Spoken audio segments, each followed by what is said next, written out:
from Abuja.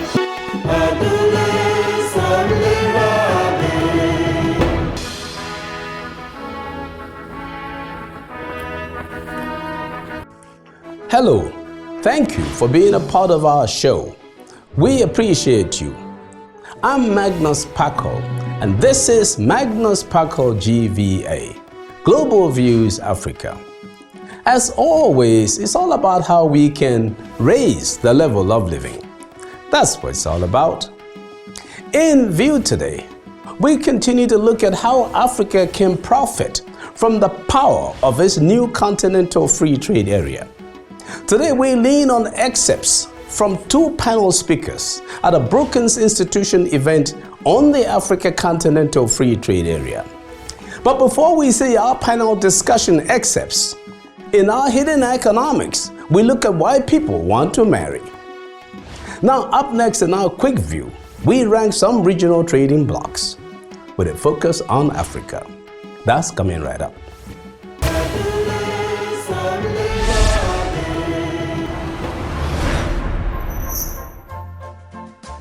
The African Continental Free Trade Area is the largest in the world in terms of participating countries since the formation of the World Trade Organization.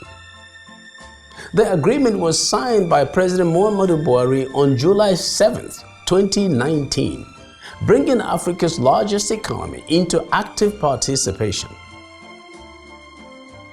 The Continental Free Trade Area brings over 1.2 billion Africans to a single marketplace to compete with other regional free trade blocs. In this connection, which among the following free trade areas has the largest combined GDP? The Association of Southeast Asian Nations, ASEAN. The African Continental Free Trade Area, AFTA. The Central Europe Free Trade Area, CEFTA, and the Greater Arab Free Trade Area, GAFTA. Intra-regional trade accounts for 58% of exports in Asia, 67% in Europe, and 48% in North America. In this connection, what is the percentage of intra-regional trade in Africa? 5%, 17%, 35%, or 59%. Stay with us for our answers coming up shortly. Still in view, Africa to test the power of free trade. But up next in our Hidden Economics, why do people want to marry? Don't go away, it's coming right up.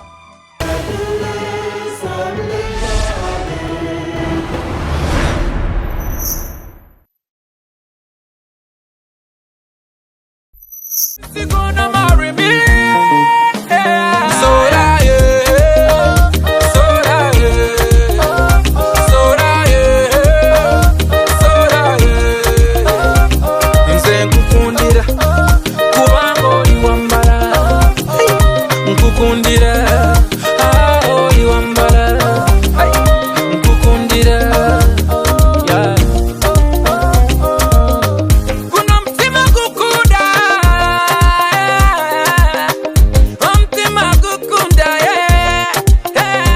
Soraye by the great Idrissa Kenzo Musuza, popularly and professionally known as Eddie Kenzo.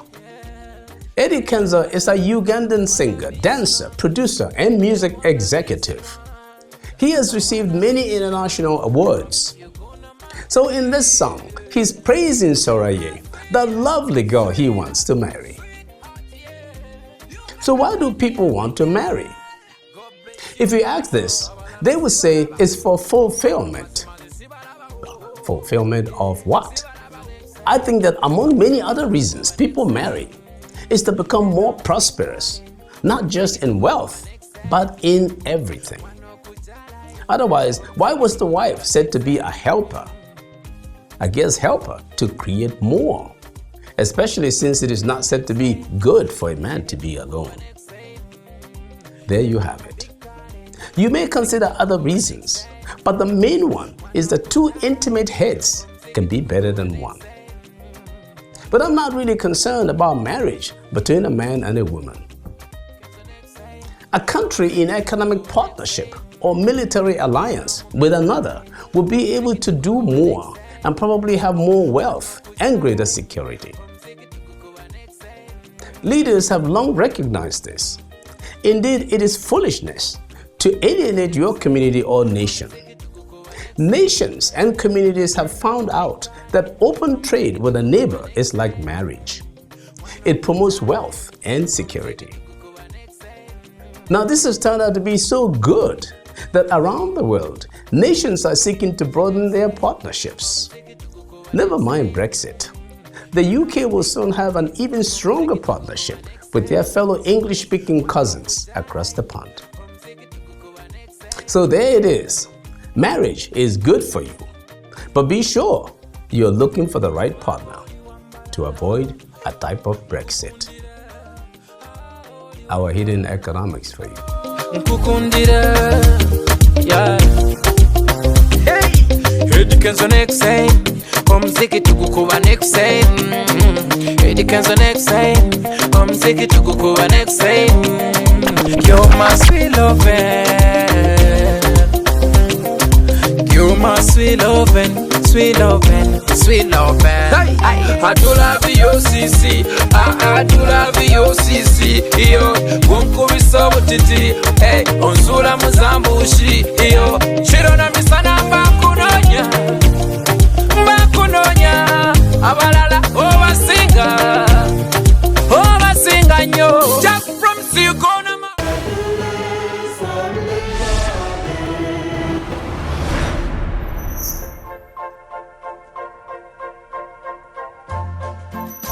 Before we start our discussion, here are our quick view answers. The African Continental Free Trade Area tops the list among these mostly developing country free trade blocs, with a total GDP of $3.4 trillion.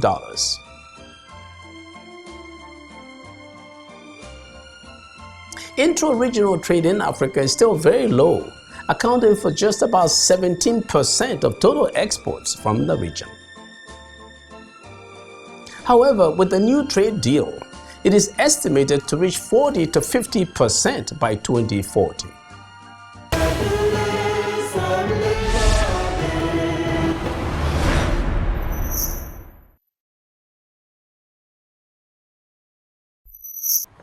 Today, we continue our evaluation of the power of the Continental Free Trade Area to help Africa.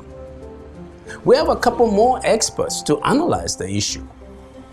We start with the Deputy Chairperson of the African Union Commission, His Excellency Kwesi Thomas Kwate.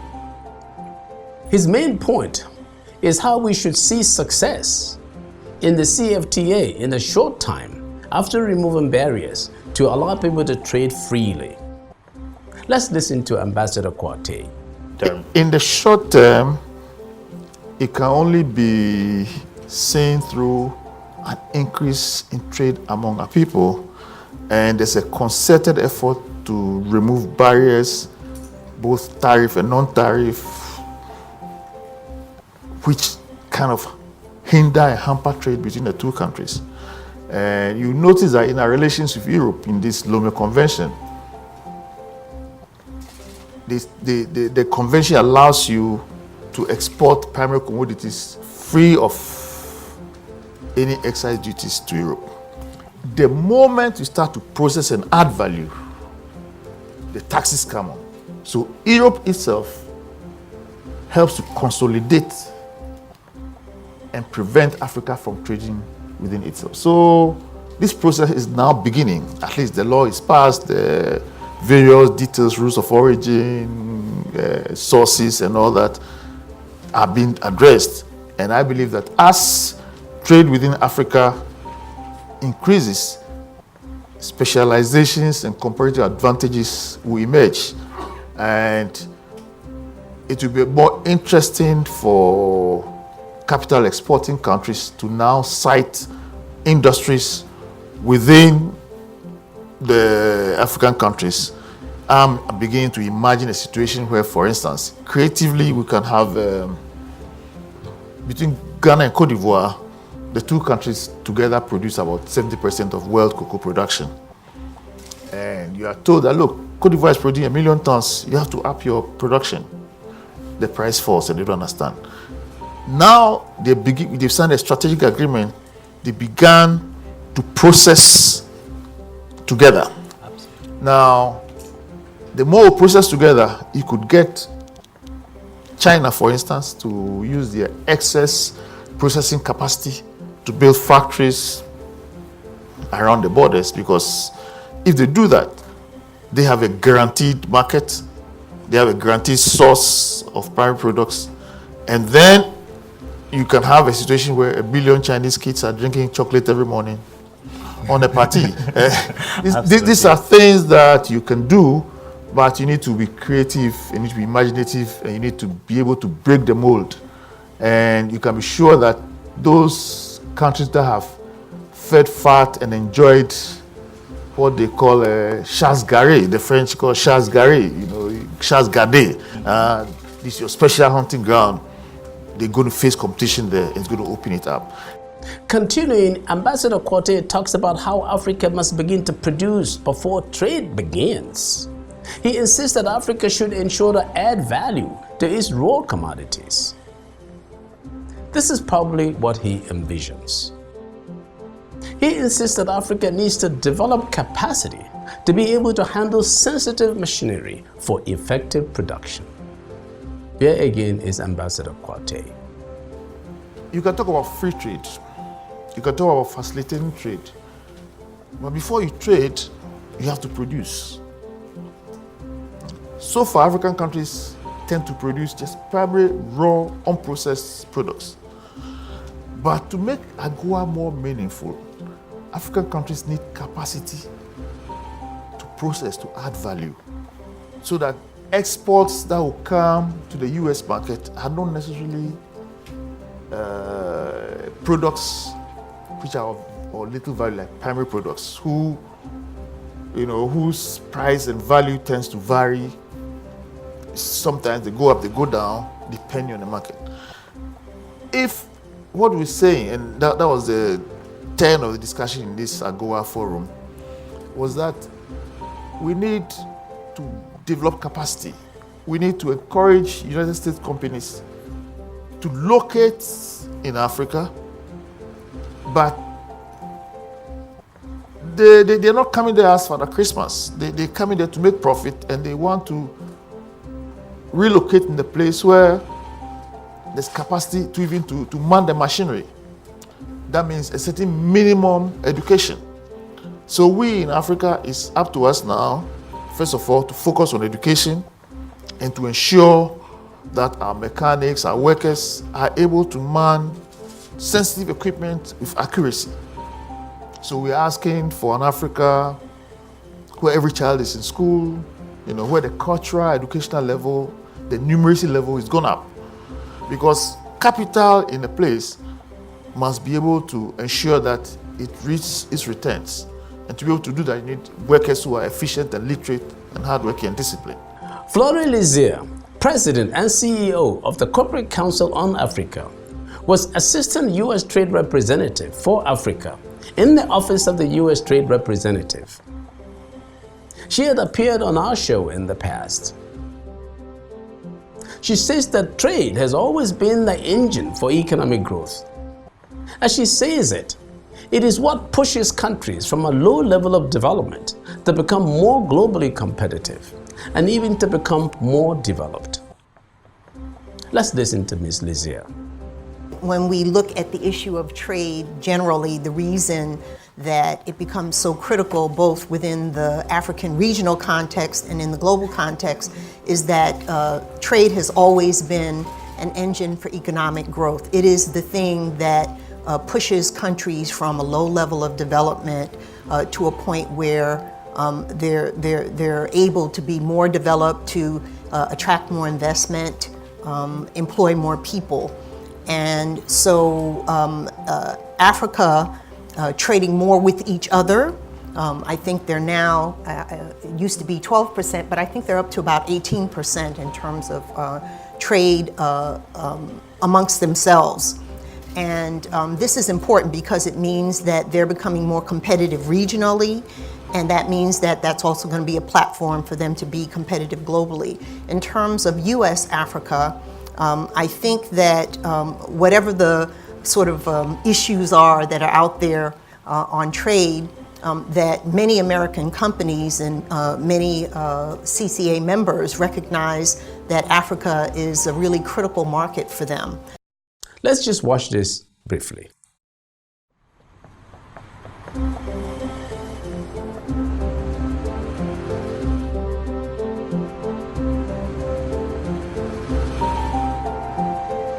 We are calling on everybody to think Africa, act Africa, and prosper Africa.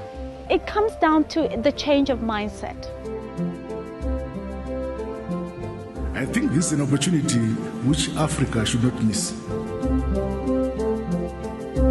We are implementing the Africa we want. A lot of the countries understand that this is good for them, that it is a game changer. This is an historic moment. No doubt, she says, African countries trading with each other will become more regionally and globally competitive. Here again is Ms. Desir. You know, sort of in context, the Africans have been putting in place some of the building blocks for the African continental free trade area for a while. And, you know, perhaps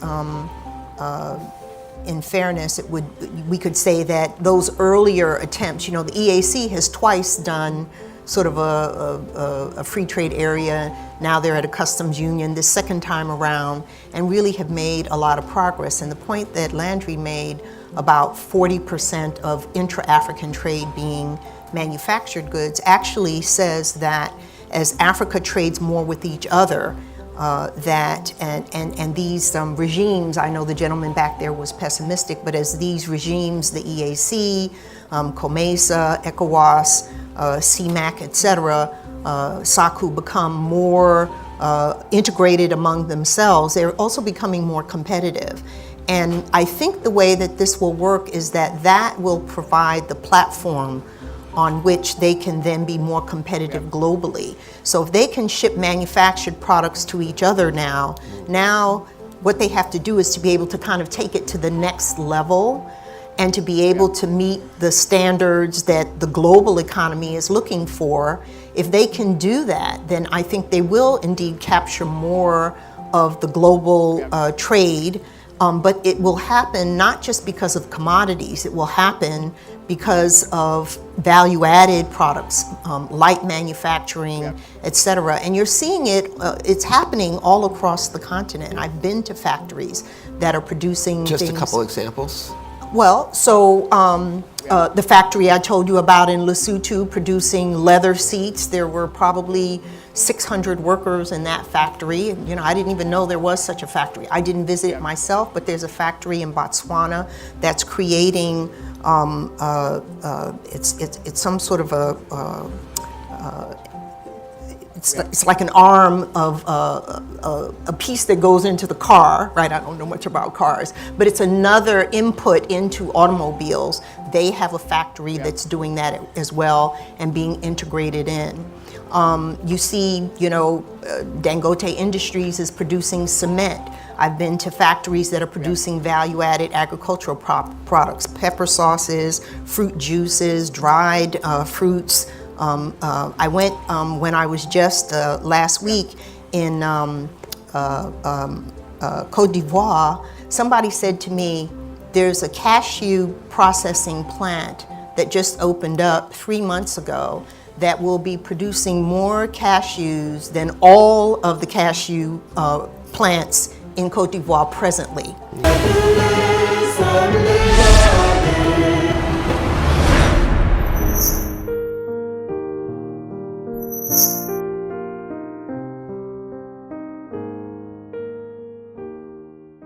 Last time, we stated how it was wonderful that the Continental Free Trade Agreement was now in force.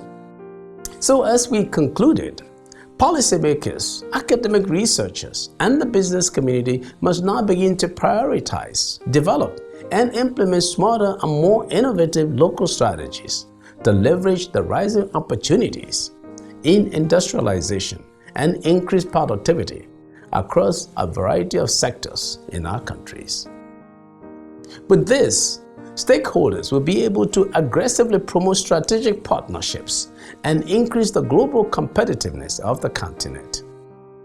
As it stands, according to the 2018 Global Competitiveness Index, only 10 African countries, Mauritius, South Africa, Seychelles, Morocco, Tunisia, Botswana, Algeria, Kenya, Egypt, and Namibia are ranked among the top 100 most competitive countries in the world.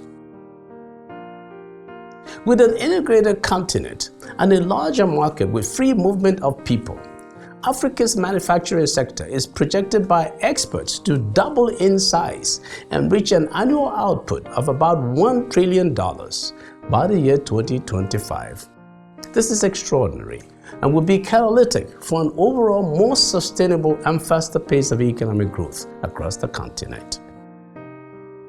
I also believe that the new Continental Free Trade Area will give teeth to Agenda 2063, the African Union's strategic framework for the socio-economic transformation of the continent. Agenda 2063 is aimed to turn African countries into the best global performers on key socio-economic aggregates. In the end, free trade, good governance, and research are tools aimed to improve the quality of life. With increased productivity in manufacturing and services, Africa will be able to provide well-paying jobs and a better quality of life for its large numbers of low-skilled workers. And this should set off a virtuous circle for global competitiveness to stabilize national economies across the continent. Folks, let's go. I'm Magnus Kpakol, and that's my view.